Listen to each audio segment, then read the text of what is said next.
So without any further delay, let me introduce to you the first speaker for the affirmative side, Dr. Mark Harwood.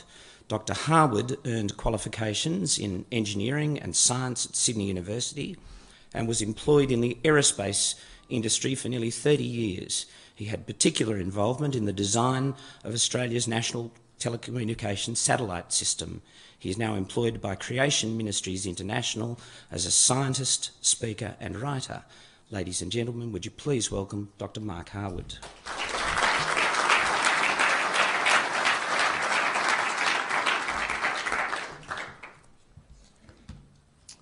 Mr. Chairman, ladies and gentlemen, I have great pleasure addressing the question, does God exist, in the affirmative. As Christians, we believe that God does exist, and in particular that he has revealed himself through his word, the Bible.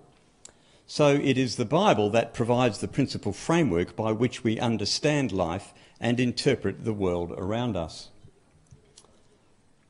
We believe the Bible is divinely inspired by the only eyewitness to the whole of history, God himself, and written down through the agency of the human authors. This is an entirely reasonable belief, since we find, among several other things, many examples of fulfilled prophecy written long before the events in question, which point to divine authorship, since man cannot reliably foretell the future. And secondly, an historical record that is consistent with what we observe in the physical world around us. The Bible reveals a perfect world in which there was no suffering, disease and death, and the first man and woman were made in God's image and given dominion over the creation. Adam and Eve disobeyed God, and as a direct consequence, sin and death became an integral part of what is now a fallen and broken world. Therefore, what we see around us is the imperfect remains of that once perfect creation, now in relentless decay. God judged the world with a global catastrophic flood in which all land-dwelling creatures with the breath of life in their nostrils died, except for Noah and his family and those with him on the ark. The stratified layers seen in massive sedimentary rock deposits all around the earth are mute testimony to a past global watery catastrophe. And fourthly, in the greatest act of love the universe has ever seen, God sent his only Son, Jesus, to pay the price for our disobedience by dying on the cross. The historical event of his resurrection from the dead establishes that he is the Son of God. Therefore, salvation is available through faith in Christ alone. The atheist says there is no God, and based on this premise builds a worldview which seeks to account for the origin of the space-time matter universe, the origin of the first living self-replicating cell, and the diversity of living things we see today, all in naturalistic or materialistic terms. To establish a case, the atheist must explain the existence of the universe in terms of time and chance alone. So, beginning with radically different axioms or beliefs and building upon them with a set of presumably logical deductions, we each construct a worldview that is profoundly different from the other. The question is, which worldview best fits the observations we can make in the physical world, and which worldview is consistent with our experience as human beings? We contend that the biblical worldview is entirely consistent with what we observe, and that the evidence for the existence of God is unmistakable.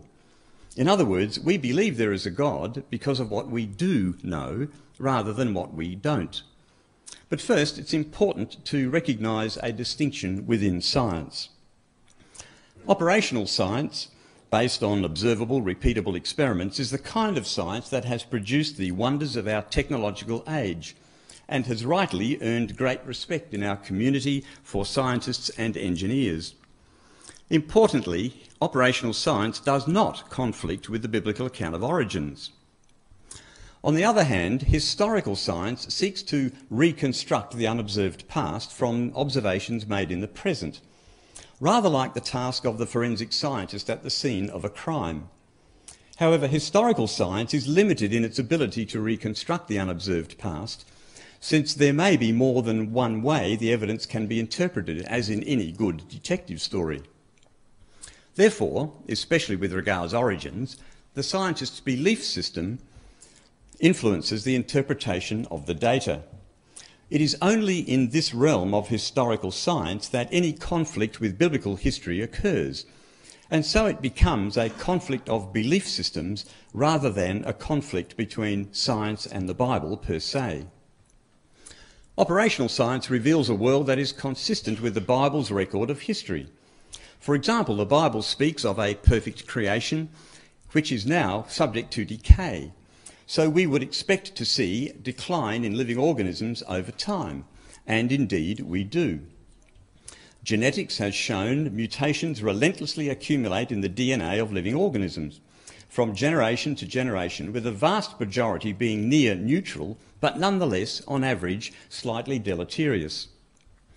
Genetic entropy, as this is called, leads overwhelmingly to loss and corruption of genetic information. But evolutionary biology, seeking to reconstruct the unobserved past, posits that organisms have progressed from simple to complex, with encyclopedic quantities of novel genetic information being added to the DNA through purely natural processes alone. However, genetic entropy flies in the face of evolutionary biology and shows that things are running down and not up. Natural selection cannot even preserve the genome, let alone improve it. As evolutionary geneticist Kondrashov said, "Why aren't we dead 100 times over?" Operational science also leads to the conclusion that there has not been anywhere near enough time, even assuming the evolutionary timescales, to produce the staggering complexity we see in biological systems through natural processes alone. But it is much worse than that. By observing the rates of various physical processes and winding them backwards, the assumption of uniformitarianism, which has dominated geology for 2 centuries, we arrive at upper limits. We arrive at upper limits for the age of the Earth, nowhere near long enough for evolution to have taken place.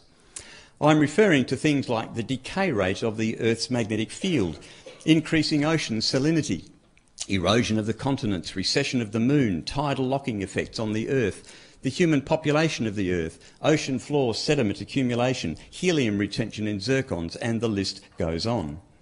For more information on this topic of origins, I encourage you to visit creation.com, which has over 8,000 referenced articles addressing both scientific and theological aspects of the origins debate. So, operational or experimental science reveals a world that is consistent with the Bible's record of history. But there are other sound reasons to believe there is a God. Firstly, we observe that everything that has a beginning has a cause, an explanation for its beginning, an experiment repeated countless times in human history without exception. For instance, this building had a beginning. It had an architect and builder and is the result of intelligence applied to the task. That we now can't see the architect or builder doesn't mean there wasn't one. The universe had a beginning too, which follows directly from the laws of thermodynamics, and so it too must have had a cause. The cause is outside of the natural space-time matter universe and so must be supernatural in the literal sense of the term, and also eternal, being outside of time. This supernatural eternal being is the Creator God. Secondly, we observe that the coded information in the DNA in living things, it is therefore reasonable to infer the existence of information, an information source or writer. Genetic information is not a result of the physics and chemistry of the molecules that make up the base pairs any more than the information in a book is the product of the paper and ink on which it is written. Rather, the information resides in the arrangement of the base pairs in the DNA, or the letters and words in a book. Moreover, before the information is written on the DNA or in a book, there has to be a pre-existing code or language such that the cellular machinery or the reader of the book can read it. Such non-material coded information can only arise in a mind. As Professor Paul Davies said, there is no known law of physics able to create information from nothing. Therefore, it is reasonable to conclude that just as the contents of a book arose in the mind of its author, so too the information in the DNA code arose in the mind of an intelligent creator. Finally, there is the moral argument for the existence of God. If God does not exist, objective moral values do not exist. Now, by objective moral values, I mean morality that is independent of people's opinions and yet is binding upon them, whether people believe in them or not. However, objective moral values do exist. Things like love, compassion, justice are truly good, while rape and child abuse are truly evil. Therefore, God exists. Of course, this is not to suggest that atheists are not moral people, but rather they have no objective basis for their morality, but only the shifting sands of public opinion. Ladies and gentlemen, the atheist insists there is no God in spite of the evidence to the contrary, and I submit that is blind faith. But the Christian believes there is a God because of the evidence, and I submit that is a reasonable faith. Thank you.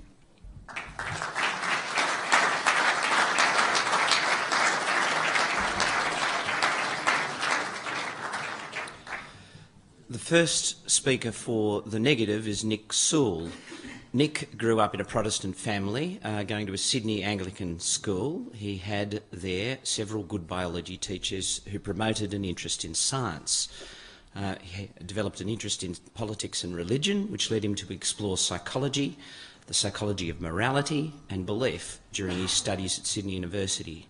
In the end, these exploits led him to questioning his faith in the same way that he would any others. These days, he tells us he relaxes by watching B-grade 80s sci-fi movies, reading UFO stories, and that relaxation is generally done over a glass of red wine. Would you please welcome Nick Sewell?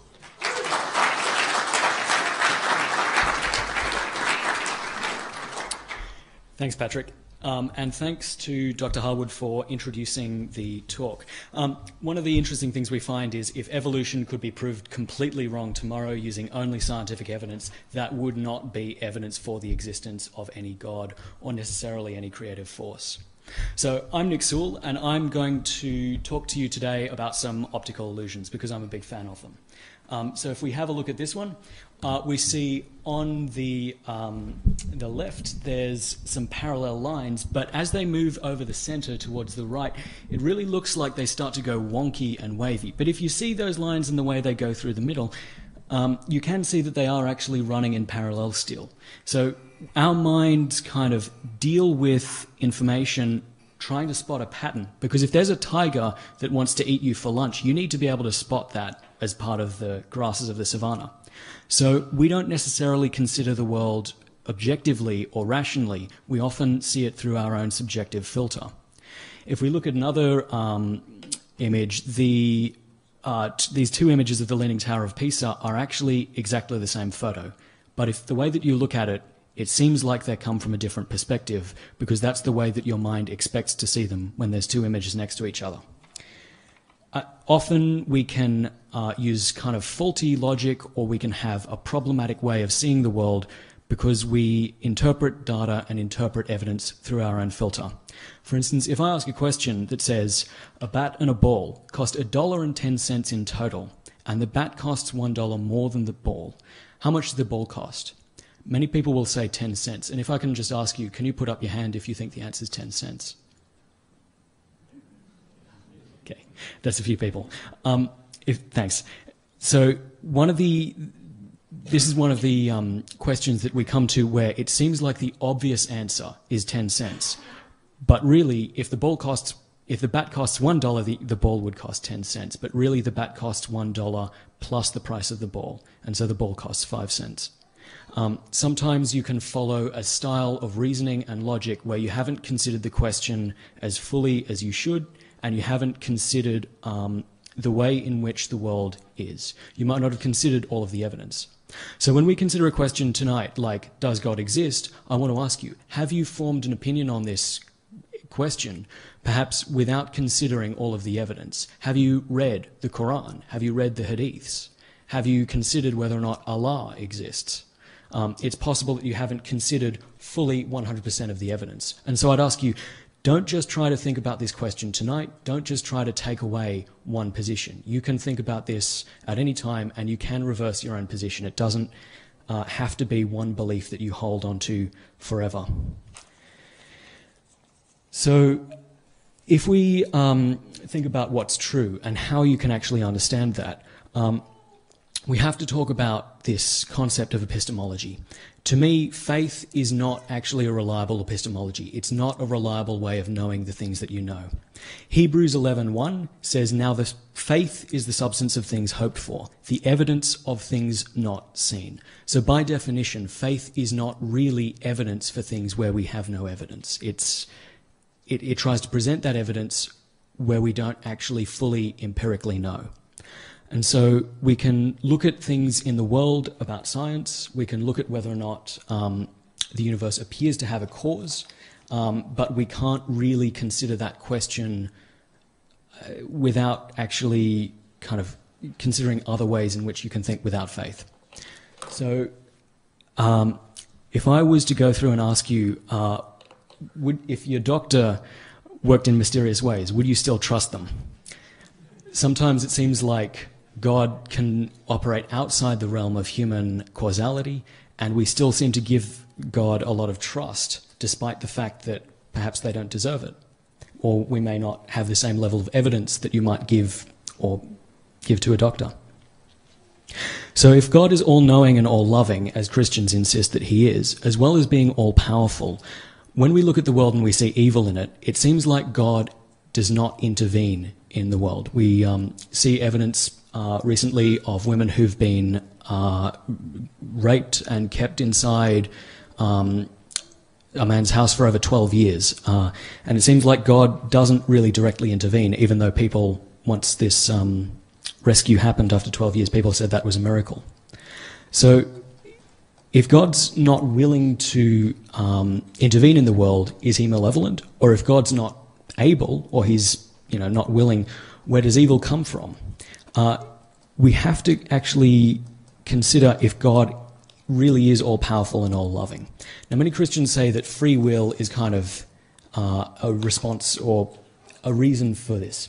So if we accept that there could be a creative force that created the entire earth, and if I got a bump on the head and accepted that, I still, might come up with a strange idea about this God. And what if I said God is purely evil, vindictive, and malicious? What if that God wanted to create humans so that there would be a maximum of pain in the world, a maximum of suffering?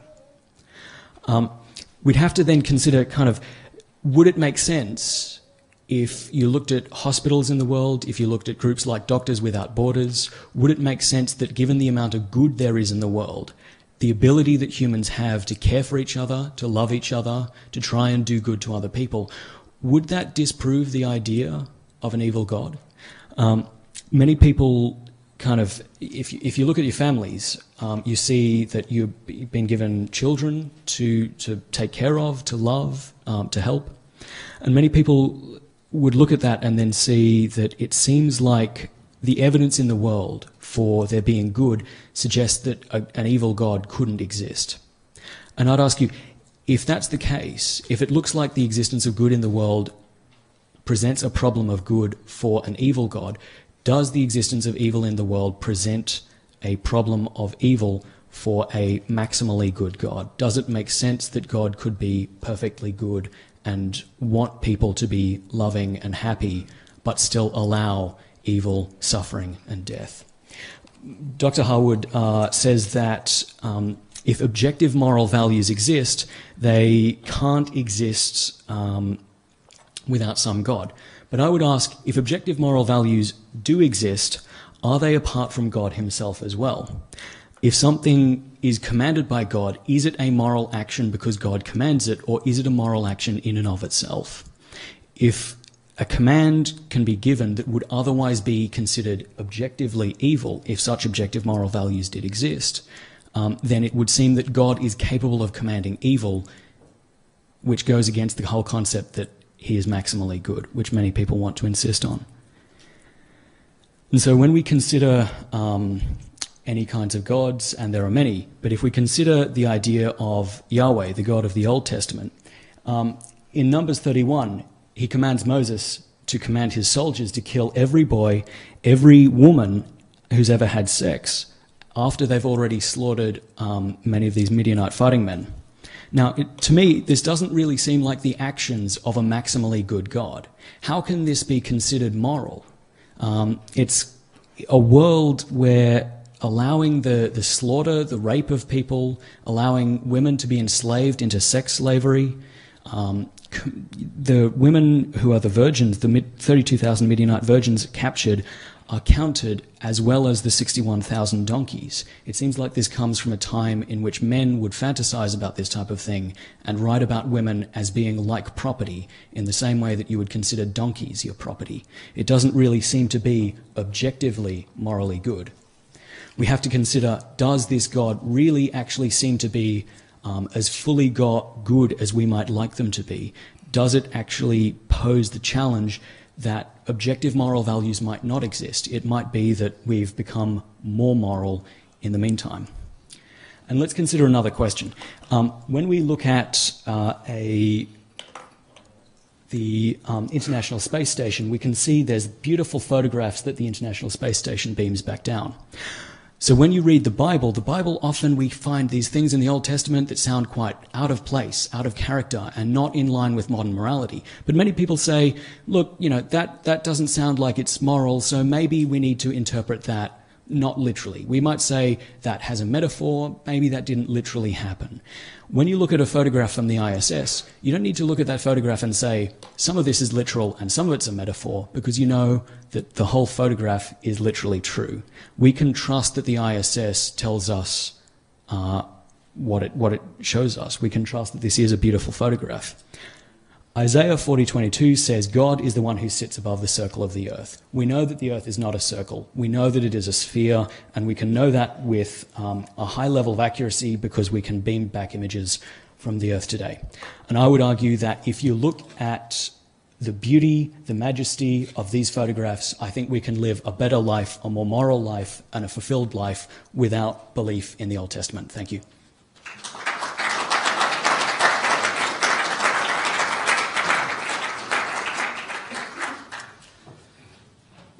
The second speaker for the affirmative side is Professor John Ashton.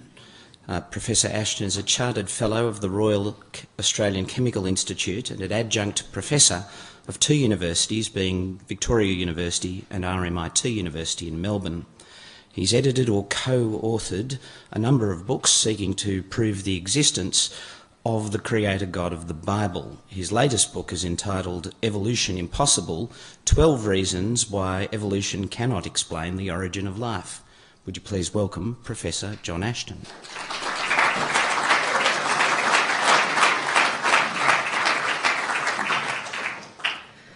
Good evening, ladies and gentlemen. It's certainly an honour to be here.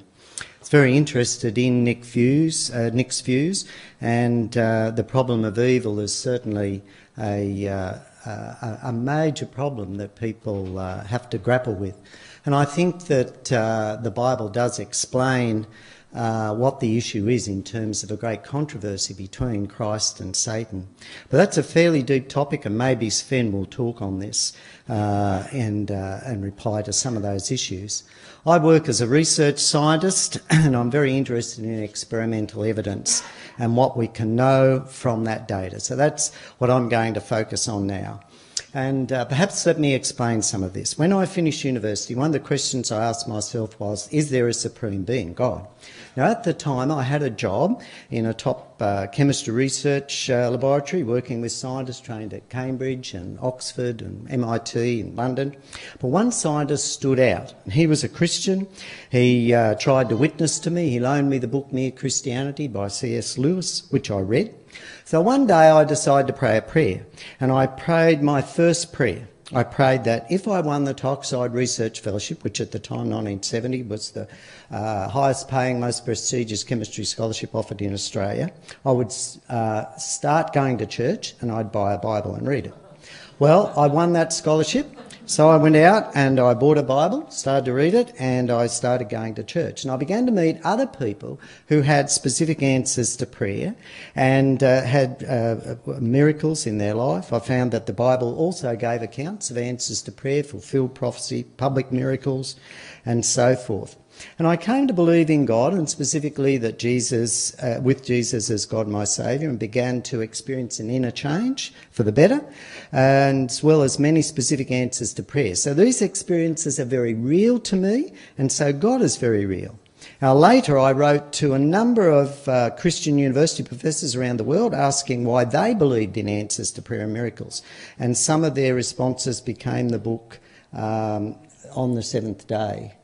That's the first book that I wrote, or not the first one, an early one. So that one there is another book.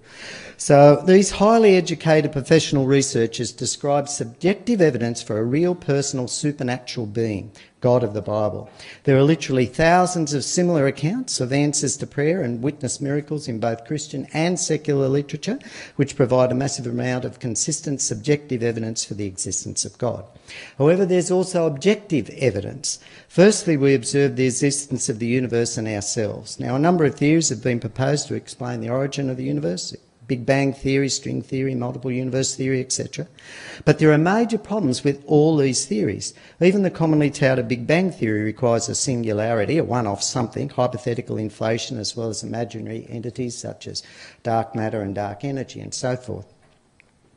Now, none of these theories offer an explanation of how the first matter or energy came into existence, or how the precise mathematical laws of physics and chemistry which constrain matter and energy came to be. There's a law of physics that while matter can be converted into energy and vice versa, according to E equals mc squared, matter and energy cannot be created or destroyed by natural physical processes.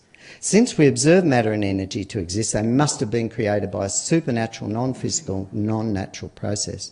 The Bible explains that matter and energy were created from nothing by a self-existing, supernatural God outside space and time, and that we can know.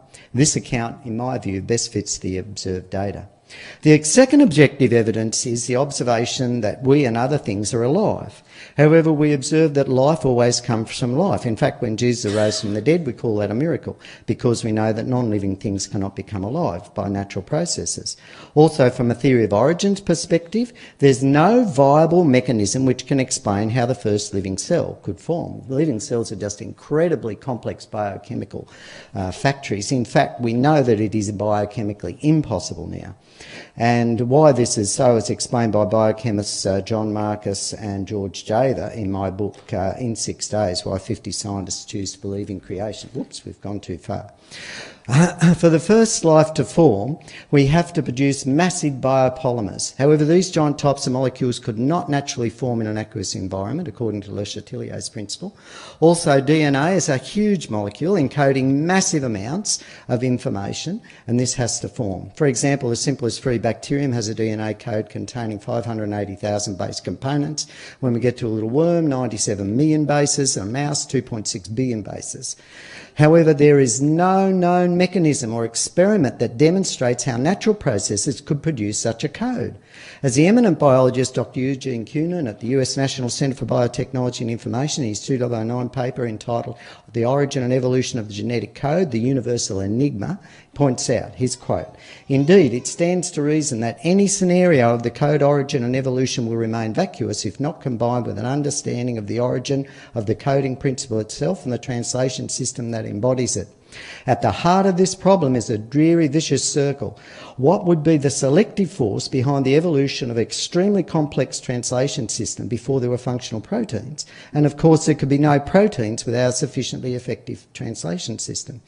A variety of hypotheses have been proposed in the attempts to break the circle, but so far none of these seem to be sufficiently coherent or enjoy sufficient support to claim the status of a real theory." End of quote. There's over 100 million different complex codes have existed, responsible for all the different species that have existed. It's absolutely impossible for these 100 million different highly complex codes to have arisen by chance. So science has no naturalistic explanation for the origin of DNA code. Rather, it constitutes obvious evidence of amazing intelligent design. But there's more. Having DNA code doesn't make something alive. Scientists can take a dead bacteria that have all their DNA intact, can't make them alive. To make a cell alive, one would have to set hundreds of biochemical reactions in a state of disequilibrium at just the right concentration simultaneously. That is, chemical A would have to be set at just the right concentration to make B. It has to be set just the right concentration to make C for hundreds of reactions simultaneously, which is impossible to do by any known technology, let alone happen naturally. So from our scientific knowledge, it is impossible for life to start by some natural process, yet we observe life. And I give more details in this, or in the book Evolution Impossible. The third objective evidence is the observation that we have a mind. We think thoughts, we create ideas, we have an individual will. We wake up and we think, I will get out of bed. And those thoughts activate nerve impulses, which in turn activate muscles, and we get up. Now, what constitutes your mind or your thoughts? Your brain is a physical entity made up of chemical molecules and has mass and occupies space. But the mind and thoughts are non-material. Your thoughts don't have mass.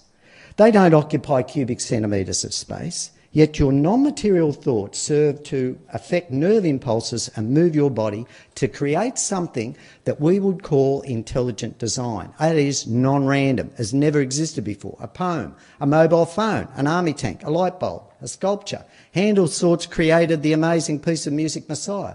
John Hudson's thoughts became the design that's now the Sydney Opera House. But where do thoughts and mind originate? How did a mind and thought become part of life?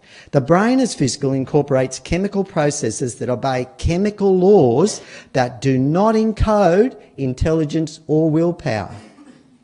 As the eminent New York University professor of philosophy Thomas Nagel argues in his recent book Mind and the Cosmos, why the materialist neo-Darwinian conception of nature is almost certainly false, evolution cannot explain the origin of the mind. If human thoughts can cause physical actions in the human body, then God's thoughts can cause the existence of the universe and us. It follows that just as artefacts are evidence of human activity, the universe is evidence of God's existence.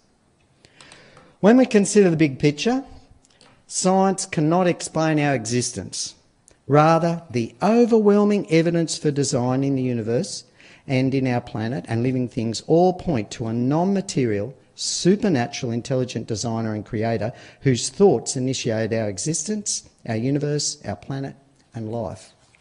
This scenario is consistent with our three objective observations. The Creator God scenario is also consistent with the biblical account and many of the supernatural miracles and answers to prayer experiences reported in the Christian literature. Therefore, on the basis of the above arguments, I propose that we have consistent evidence from both science and personal experience for the existence of God.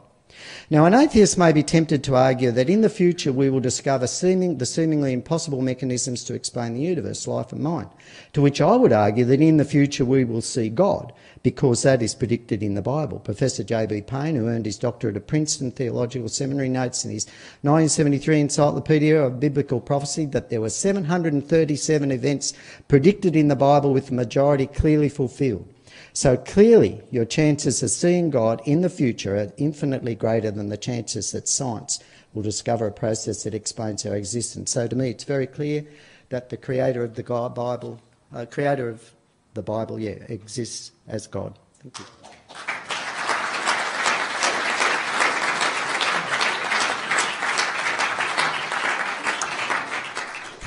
The second speaker for the negative team is Morgan Story. Morgan was raised a Catholic and, so he says, had a lot of respect for the church and enjoyed his time there.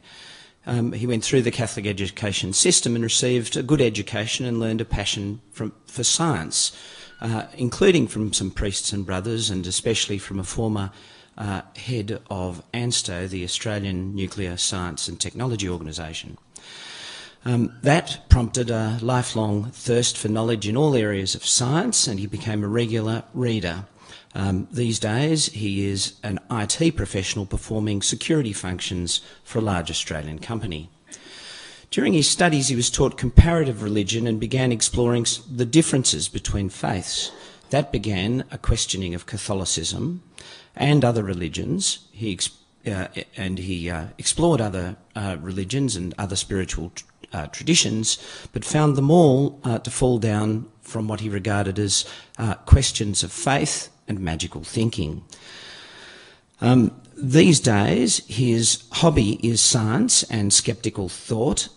That ultimately led him to his deconversion. He joined the Sydney Atheists group in 2010 and was elected Vice President at the start of this year. The father of 2 wonderful kids, married to his wife, a natural sceptic. Could I please introduce Morgan Story?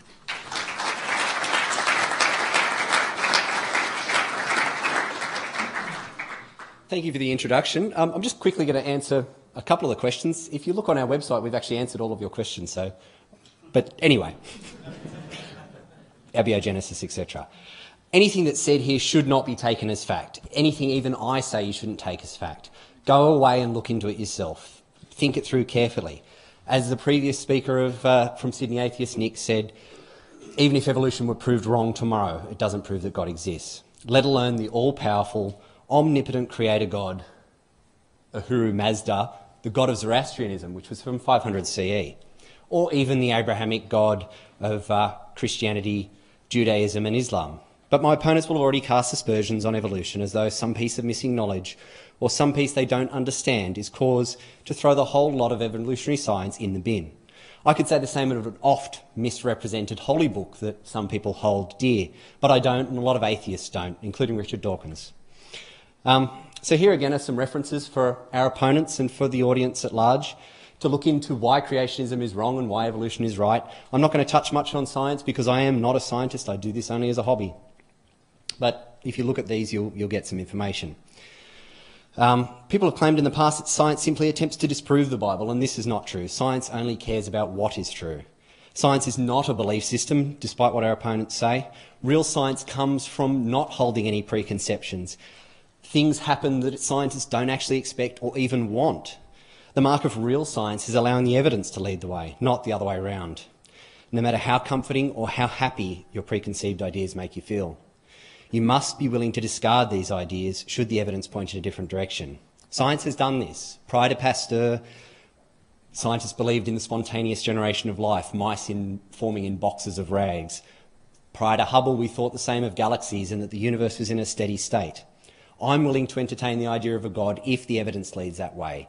I even entertain it myself from time to time just as a way of growth. I think you need to entertain conflicting ideas to grow.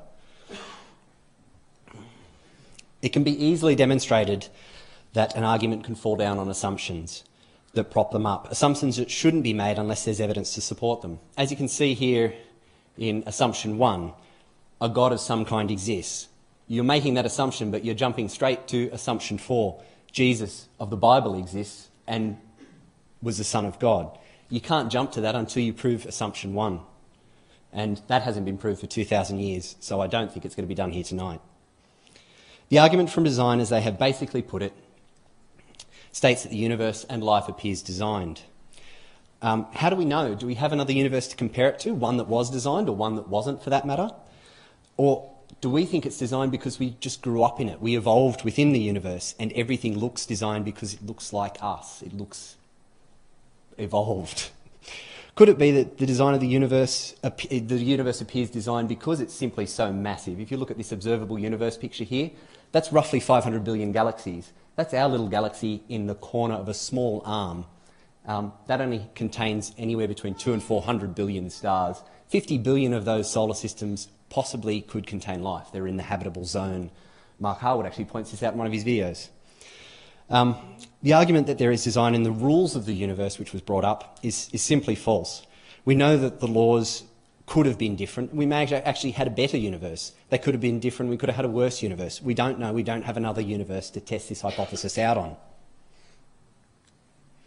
The other counters to the argument from design come from the negative design that we see in the universe. The opposition have already tried to counter this by saying that we live in a fallen world. But if God was all-knowing and he knew Eve was going to eat from the tree and cause us to all be damned, wouldn't he have stopped it? Wouldn't he have actually gone out of his way to stop that? What would any of us here in the audience do today if we knew our child was going to disobey us and touch a PowerPoint? Would we stop them or let them do it and kill themselves? No, we'd probably put a protection on that PowerPoint so they wouldn't electrocute themselves. I think it's going a bit overboard to damn us all unless we accept his son. But there are lots of examples of this negative design. There's the human heart that only has 3 arteries that supply it with oxygen, which is perfectly fine if you're a fish, but not if you're an upright walking mammal such as ourselves. Teeth. We've only got 2 sets that are supposed to last us 80 years. Why do sharks have 50 sets? They seem to be a little bit more blessed dentisterially than we are. Not to mention the laryngeal nerve that some of you may have heard of, which passes from the brain to the larynx to control the muscles. Unfortunately, it passes below the heart, which in fish and humans isn't that bad of a design, but in giraffes it's kind of a problem. It's an 18-foot detour for them, which is why you don't actually hear them bray very often. The other argument I've heard them use already is the universe is really not designed for us. If you look up there, those are all of the objects, extra solar objects in our solar system. The red ones have a likelihood of hitting us within the next, I think, 50,000 years. The green ones, no, not very likely, but that's not very good for design, at least in our solar system. If the universe was designed for us, we wouldn't have things like over here. These are stars orbiting a black hole in Sagittarius A. If we were anywhere near this, life would be impossible. There'd be too much radiation. So there's radiation, there's neutron stars, and in the background of space, which is a minus 270 degrees Celsius, 454 for anyone in America, Fahrenheit, that anyone's watching it. Not to mention the trillions of wandering asteroids we saw before, comets and planets the size of Jupiter ready to wipe us out. The next argument they touched on was the Kalam cosmological argument. It's an interesting one, and they attempt to baffle you with the steps that you can see here. Usually step 1 is everything that has a beginning of its existence, has a cause of its existence. This one's also changed sometimes to the more confusing one, there can be no infinities. The first phrasing that you saw there was a bit of begging the question. We don't know for a fact that the universe had a beginning, which also cuts down step 2. We know that the Big Bang, well, we're fairly sure that the Big Bang happened, but it could have just been the start of a new era for the universe. Modern science also talks about virtual particles that do begin to exist with no cause whatsoever, and these have been observed in experiments such as the Casimir effect and Hawking's experiments to do with black holes. And there's actually another more recent one with mirrors, but I won't go into that. You can look it up. But so these pop into and out of existence all the time. The issue with rephrasing and saying that there can be no infinities and that God is the infinity is that you have to give him lots of infinite qualities. He has to be infinitely powerful. He has to be infinitely intelligent. He has to be infinitely knowing. He has to be infinite in space, which makes him infinitely complex. And you also make him exist for an infinite amount of time before the universe even started. Why not simply save some infinities and just say the universe existed forever? That's the simplest answer after all. The all-powerful God that is defined by most Christians has a lot of logical paradoxes. And all of us have probably heard the one from our children, which is, can God, in his all-powerfulness, create a rock he can't lift? Can God do evil? If he can't, then by definition he's not all-powerful. If God is all-powerful but not part of space and time, then by definition he's outside of it, and he can't change anything inside of it without leaving evidence behind, evidence which we would find. And none has been presented in the last 2,000 years, so no Nobel Prize has been awarded for that. He cannot change the effect if he doesn't exist within time because he doesn't have any time to affect his thought processes for cause and effect. So if he exists outside of time, then we have a problem. Does God know everything? How can he? Sorry, I was actually asked for that slide to be removed. That's all right. How can he? Certainly he can search his memory and define and determine that everything he knows about completely. But as a politician says when they're defining risk, he doesn't know about the unknown unknowns. How can he? He can't know about subjects he doesn't actually know about. Lastly, occasionally both sides will create a straw man, and I've already heard one today on about evolution. And unfortunately, we don't necessarily hold to some of these beliefs that are being brought up, and I hope we haven't created any straw men when talking about your beliefs. And definitely this is not just Christianity, obviously. We're all from Christian faith, so we know that. But finally, to paraphrase Carl Sagan, more humble and I think truer to consider him created from animals. We're Johnny-come-latelys arriving only a fraction of the 4.5 billion years the Earth has been around. We live in the cosmic boondocks, a small arm of the galaxy in the outer reaches of a massive galactic cluster. Apes are our cousins. Oop, it's not working now. Apes are our cousins. Our thoughts and feelings are not fully under our own control. Even though we long to be here for a purpose, even though, despite much self-deception, none is evident. We long for a parent to care for us, to forgive us our errors, and to save us from our childish mistakes. But knowledge is preferable to ignorance. Better by far to embrace the hard truth than a reassuring fable. Modern science has been a voyage into the unknown, with a lesson in humility, waiting at every stop. Our common sense intuitions can be mistaken. Our preferences don't count. We do not live in a privileged reference frame. If we crave some cosmic purpose, let us find for ourselves a worthy goal. Let us not waste our precious time on this planet with claims that there are no evidence, however reassuring. Thank you.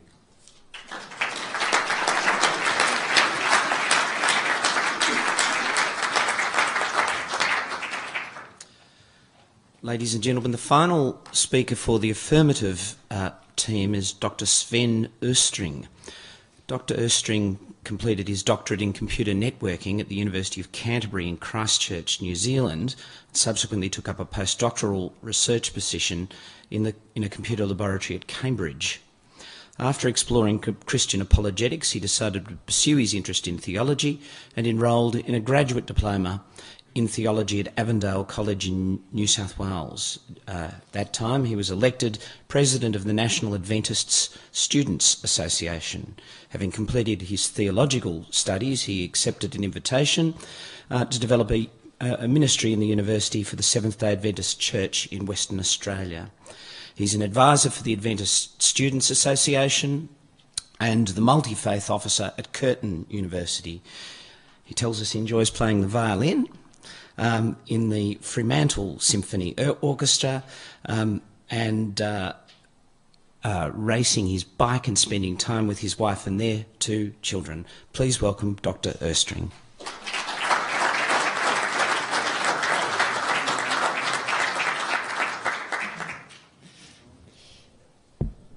Well, good evening.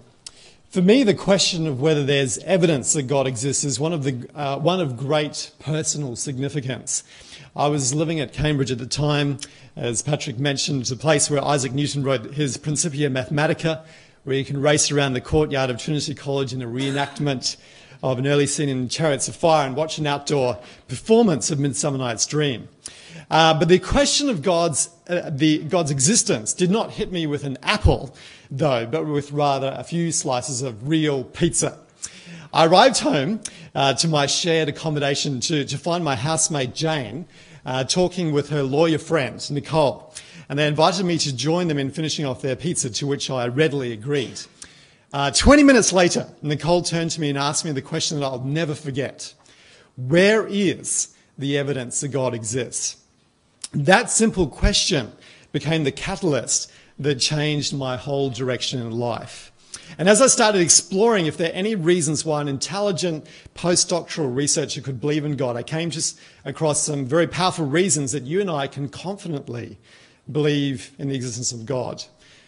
Now, recent discoveries in science regarding expansion of the universe have demonstrated that both science and the Bible agree that the universe had a beginning.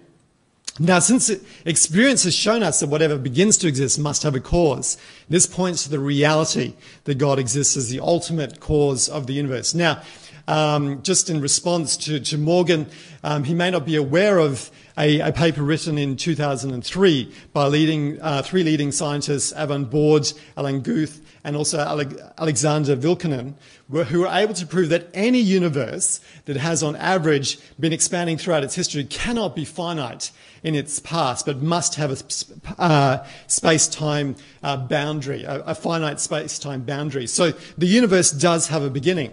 Now Morgan said that, well, what about the quantum physics? You have these particles popping into reality. But the issue here is that they're not popping into reality out of nothing. They're popping into reality from within a vacuum. So the thing is that for a vacuum is not just nothing. It actually has a physical space structure to it, a physical structure to it. It also has a sea of fluctuating energy. And so particles appear as energy is converted into mass. So particles do not appear out of literally nothing in quantum physics. The other thing, which is amazing discovery in science, is that the universe is fine-tuned for the existence of life. And there are a number of physical constants in the laws of the universe which scientists have discovered that need to be finely tuned for us to be here. And this points to the reality that God intentionally created this universe for us to exist. In fact, when the late Christopher Hitchens was asked by Pastor Douglas Wilson which reason for the existence of God he found the most thought-provoking, Christopher Hitchens said that it was the fine-tuning of the universe that really made him stop and think. Now, the atheist may respond by saying, well, we live in a multiverse with many different universes, and it so happens to be that we are in this universe. The problem is there's no physical evidence for this multiverse. And secondly, we would need a universe generator which would be able to vary all of these physical parameters to ensure that our universe exists. Not only this, the fact that our universe is expanding and also the multiverse would be expanding as well goes back to the issue that the multiverse had a beginning, so the probability that our universe exists and we live in it is actually very small.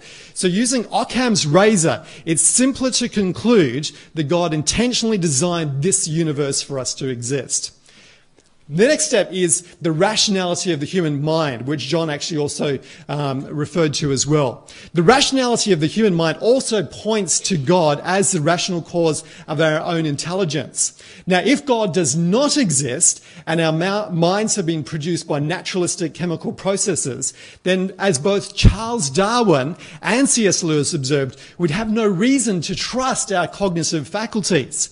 Hence, naturalism is fundamentally self-refuting. It's contradictory. And we have no reason to believe that atheism is true. Now, the atheist might respond by saying, well, evolution has shown that human rationality is a product of natural selection, which has provided us with this significant survival benefit. Here, they would fail to understand the difference between a human faculty being shaped for survival as opposed to being shaped to discern what is true. If our cognitive faculties have evolved naturalistically, then these faculties are effective for our survival. So that the atheist might be very good at finding food, being able to run away from predators, being able to find a good reproductive partner, all of the things which are involved in survival. But there's no reason to believe that we'd be able to understand the far reaches of science, cosmology, metaphysics, theoretical physics, particle physics, and things like this. This means that believing in naturalistic evolution of the mind is self-refuting. We have no reason to believe in evolution or naturalism under this framework. Consequently, we are warranted to believe that God is the origin of our human intelligence and God exists. The fourth reason for believing in the existence of God is the existence of objective moral values and duties, as Mark has already pointed out. If God does not exist, then objective moral values and duties do not exist.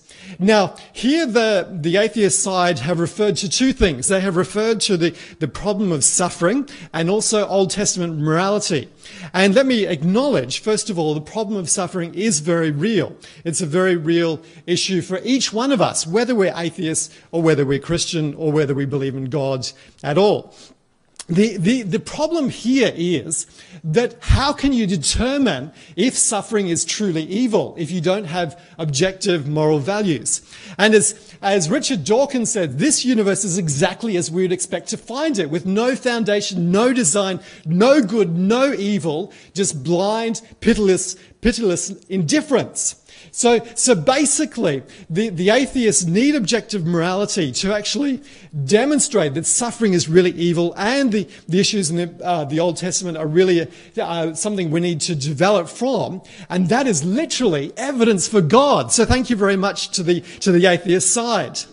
Now, the greatest Christian evidence, and this is very important, the greatest Christian evidence, and this is why you and I sitting here today can believe in the existence of God, is the death and the resurrection of Jesus Christ.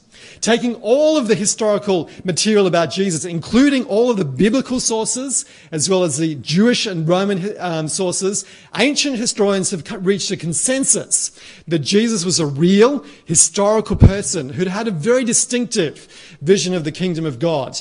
To demonstrate what the kingdom of God was like, Jesus carried out this ministry of teaching, miraculous healing, and casting out of demons.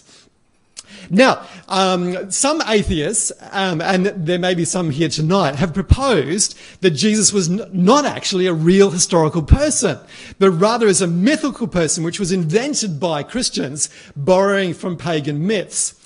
Now, in a public dialogue that Professor Richard Dawkins had with Professor John Lennox at the Oxford University Museum of Natural History, Professor Lennox said to Dawkins, "Reading your book, The God Delusion, you say that it is under scholarly dispute amongst historians that Jesus actually existed. Why would you write something like that?" To which later Dawkins responded, "I take that back. Jesus existed." So since Dawkins, as one of the leaders of the New Atheism movement, did a significant change in tack that night on the historicity of Jesus, I'm very happy to permit U-turns for any person here tonight that does not believe that Jesus is a real person. You know, when you study these pagan myths more carefully, there are significant differences between these myths and the life of Jesus become apparent. They're completely different when you read these legendary stories. Secondly, what often mythicists do is they actually use Christian terminology when they're telling the story. So it sounds very Christian. But the problem, of course, in the original stories, it was totally different.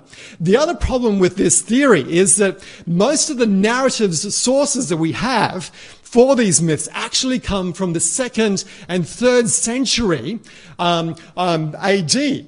The issue, of course, is that we have the letters of Paul, we have the book of Acts, we have the Josephus, we have all of the Gospels. All of the evidence is for Jesus existing in the 1st century. So if there's any borrowing going to occur, it's from pagan sources borrowing from Christian material. As Professor Gerald has commented, this type of surface-level application of analogous symbolism is a case of parallelomania, which exaggerate the importance of trifling resemblances. We can agree with Professor James Dunn's conclusion that the mythical Jesus is a thoroughly dead thesis. So tonight we're looking at the resurrection of Jesus. We've looked at the origin of the universe, the fine-tuning of the universe, the rationality of the human mind. Therefore, it's because of the evidence that we have that we can believe that God exists.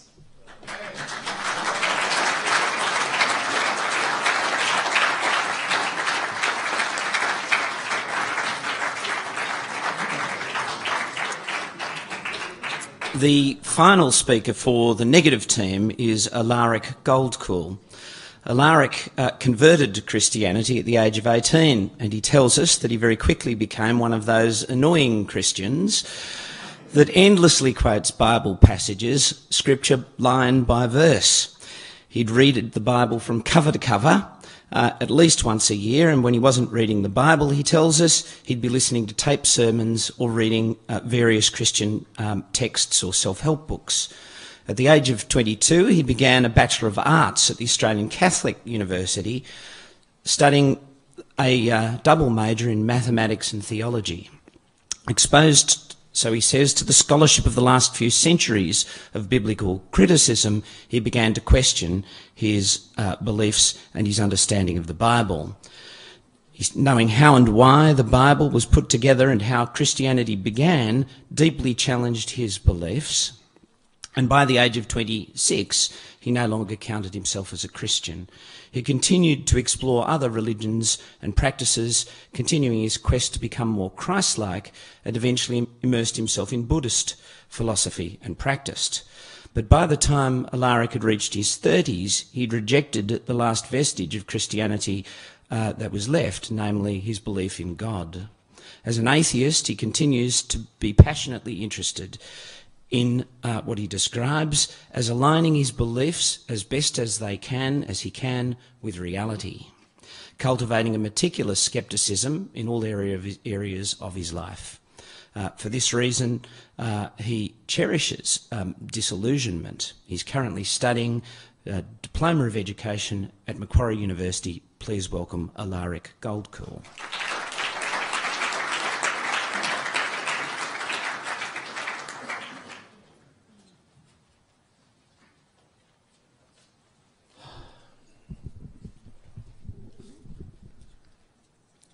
Thank you very much. How do we know what is true or what is real as opposed to what is not? This is what the core of this debate is all about. I want to continue now with our exploration of the ways in which human cognition fails us in coming to sound, reasonable conclusions. Perhaps the most leading of these is our tendency for what's called motivated thinking. Emotions hold primacy over our cognitive functions. Not so rational after all. We're therefore good at finding ways to believe what we want to believe, and it takes a great deal of conscious effort to keep searching for truth, even when it might not be what we want to believe in. Knowing we all have this flaw in our thinking, if we care about believing in what is true, we need to examine the decisions we have made through emotion with the light of reason.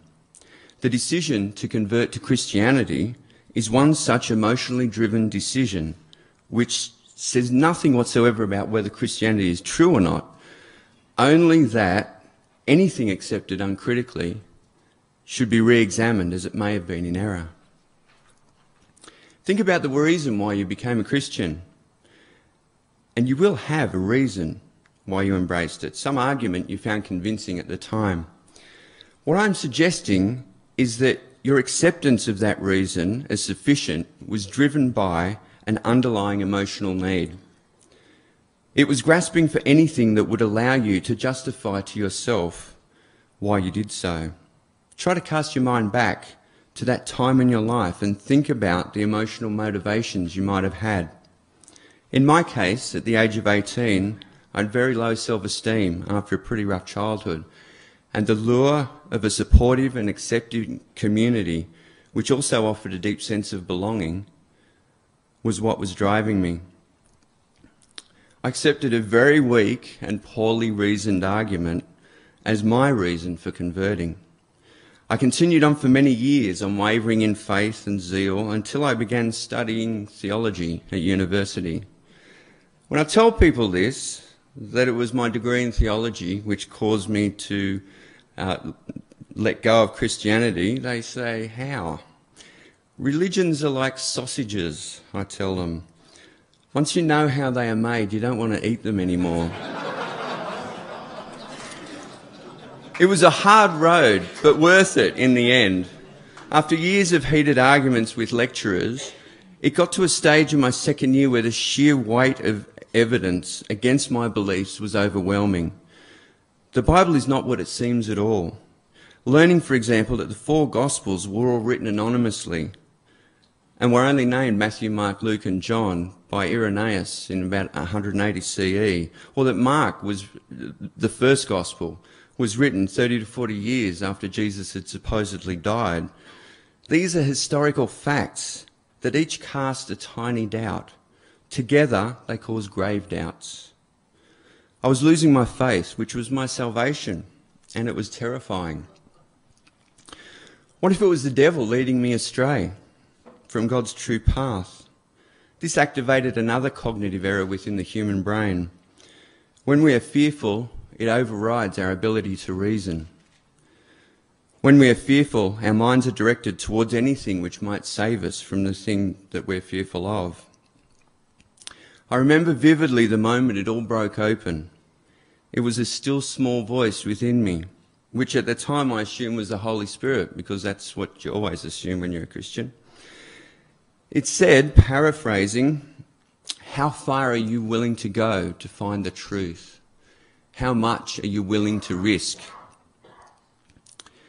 If you really have faith and keep seeking truth honestly, won't it lead back to God if he's the source of truth?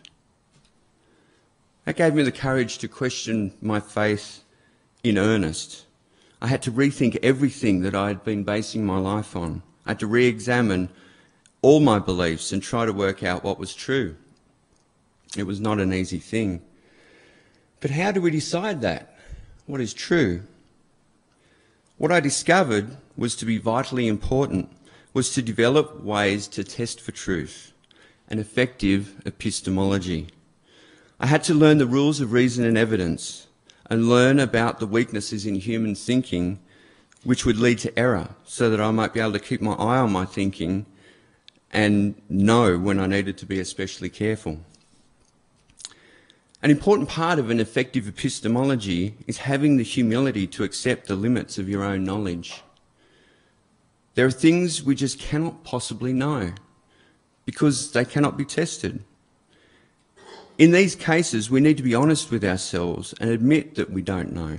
For example, the still small voice I spoke of. If a thought arises in my head, how could I possibly know that it came from God? Even if I accept completely the Christian worldview, that God and the devil exist and can communicate to me telepathically, how could I possibly know that they had? Or that the thought didn't simply arise from my own subconscious, like any other thought. There's no way to test for the source. I can't tune in to the signal to verify that it's coming from somewhere external. And even if I could, I could verify that it was an external source, how could I know that it was coming from God or from the devil? By faith? But believing it's from God doesn't change its source, does it? And this brings me to the core of why Christians would accept such things so uncritically. Faith. As Nick said, it is defined in Hebrews 11:1 as the evidence of things not seen. In other words, if I believe something which is intangible to my senses, then that belief is evidence that the claim is true. Is it really, though? If I believe that Thor exists, then he does? If I believe that Joseph Smith really did read holy golden plates with magical glasses, then he did? You are taught as Christians that your faith is a virtue, the source of your salvation, and a wondrous, miraculous thing. This prevents you from seeing it for what it really is. Faith is the ultimate in failed epistemology. The rest of us non-religious types know this phenomenon by a different word. We call it gullibility. To show you how indistinguishable from gullibility it is, I have in my pocket some magical beans, which will grant you 3 wishes. They have a direct connection to a source of omnipotent power, so the wishes able to be granted are truly unlimited. I will sell you these beans right now for only $500. All you need is a tiny bit of faith and all your wishes can come true. How would you describe the person who bought my beans for $500? A man of faith? No, just gullible. You would only consider it faith if I was a pastor or a priest or a rabbi or an imam. What does that say about the word faith? The best we could say, it is the word we substitute for gullibility, so religious people don't have to think too much about what they believe. The word faith is a disguise we put on gullibility, so we can pretend it is a virtue instead of a dangerous vice, a laziness of thinking which leads to faulty and unsubstantiated beliefs. There is zero evidence that God exists. If faith is your evidence, then it can be evidence for anything, absolutely anything, including magical beans. My hope tonight is that everyone here will go home with a single question tattooed on their brains. How do I know? How do I know that this thing that I believe in is true? Work out your epistemology and apply it, and I'll see you all at the next Atheist meetup. Thanks for listening.